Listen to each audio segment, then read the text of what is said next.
Hello, everyone. Welcome to episode 2 of the Cornelius Corps 20th anniversary story. Today, we are with Ed and Lori Darden of Springfield, Virginia. Lori is an elementary school teacher and dealing with the fun COVID things. And Ed is a senior program officer with the Bill and Melinda Gates Foundation, and also very active in creating music, Christian music for the Emmaus organization. Ed and Lori were early participants and therefore representatives of what it was like to be part of the Cornelius Corps at its founding. And so if you guys would just please share a little bit about your journey with the Cornelius Corps. Yeah, great. Welcome. Thanks, Tom. Very much glad to do that. So at the time of Cornelius Corps' founding, Jim Melson was actually a pastor at a local church. We were congregants at that church. And so what happened is that he began to mention that he had a calling. He had a pull from God in terms of what it is that he needed to do. And what he found was that people were separated. They were separated by race, and they were separated by income. And the thing that he said was one of the things that separated us was bridges, whether it was the 14th Street Bridge, or whether it was the Memorial Bridge, or whether it was the Key Bridge between Virginia and Washington, D.C. And so what he thought was, if we can use various congregations on each side of the river and get them together, you can see their common humanity in each other. But more than that, you can see a common faith that we share.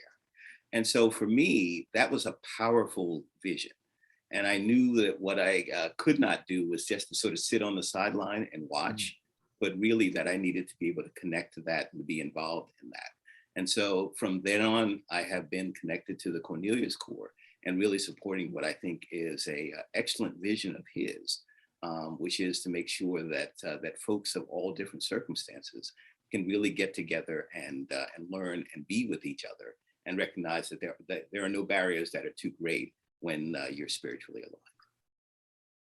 Very good.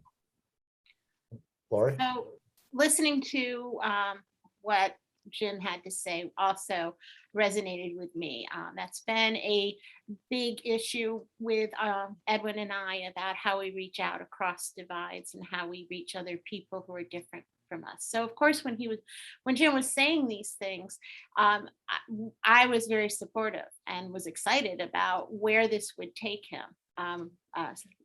It's been fun to watch and to be part of the amazing growth that has spread outside of the Washington, D.C., Northern Virginia area to along the East Coast and beyond.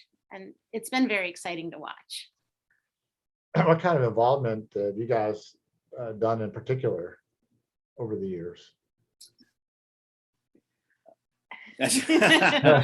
So we've both been involved on the Cornelius Corps board. Mm-hmm. Also have been involved in some of the tours that Jim Melson has led around the Shaw neighborhood.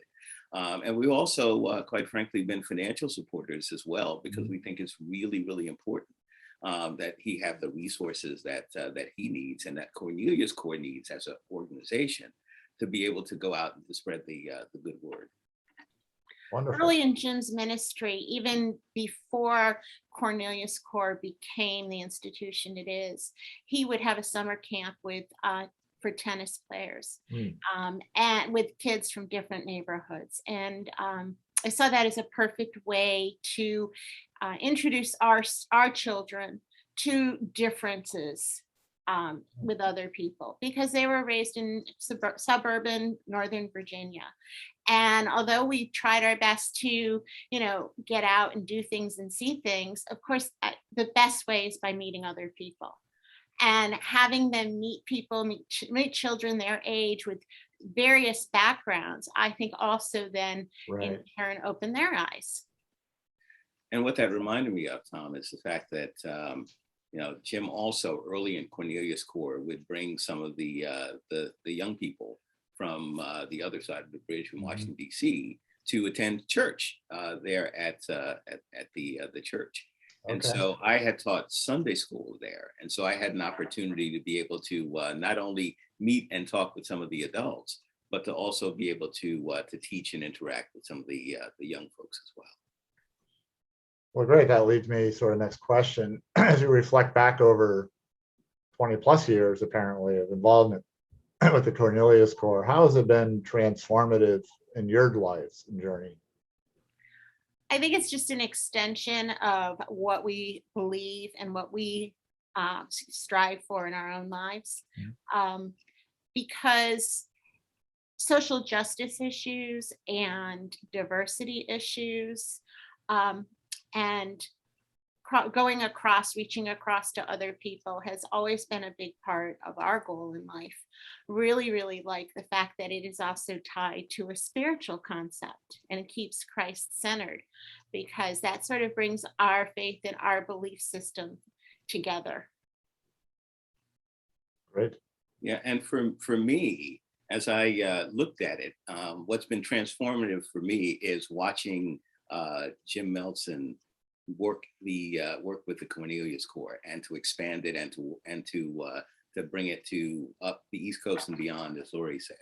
Right. So I think the thing for me that really stands out is that Jim has been doing some really, really good work, on this issue of race and on this issue of spiritual development.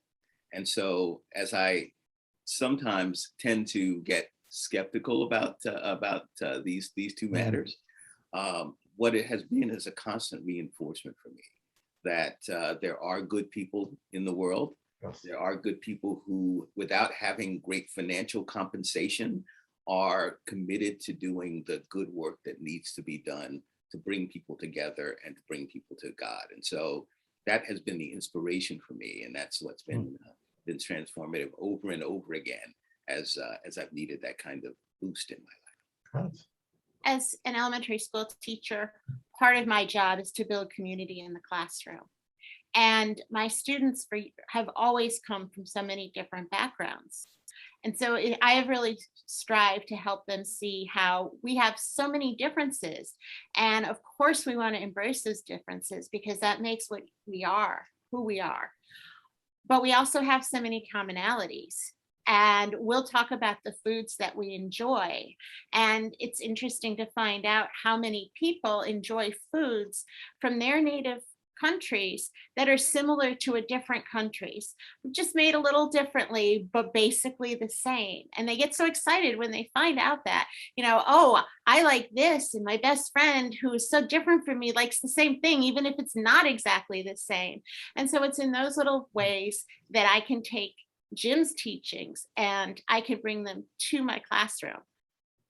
Awesome. That's great application for the future.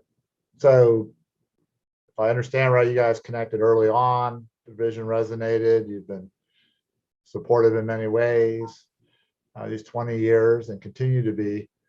If you had a dream for the next 20, what might you see the Cornelius Corps be involved in? I know this is unplanned, but get the dream right out. If you have something, go ahead. For me, I think the dream would be for it to scale and spread. In other words, for it to be able to be across the country and for folks to be able to experience what the Cornelius Corps is all about, some of the teachings of the Cornelius Corps, and the ability to be able to connect with other people. Because it's not just the Cornelius Corps doing to folks, but it is folks being able to experience each other.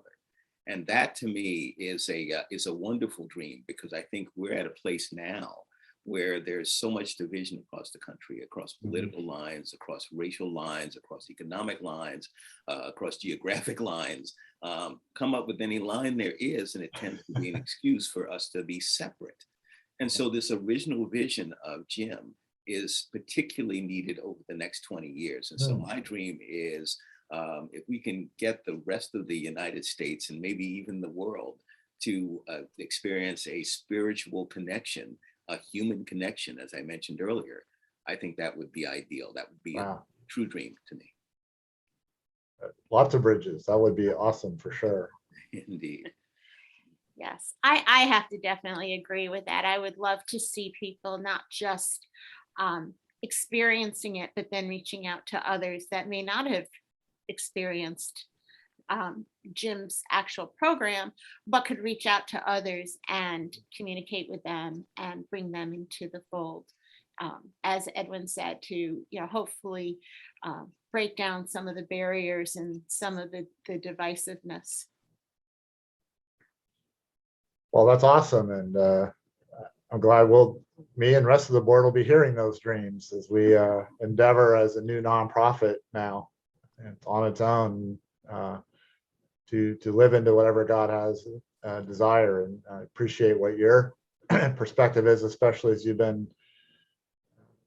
probably a catalyst and supportive all these years. So, thank you very much for that. Thanks for the future, and thank you for your time today and sharing your journey with Cornelius Corps. Well, thank you. Very delighted to be a part of everything that Cornelius Corps is and stands for, and absolutely thrilled that you asked us to be a part. Yes, thank you for asking us to be a part of it, because we do support it and do discuss it with our acquaintances. Well, amen. Thanks.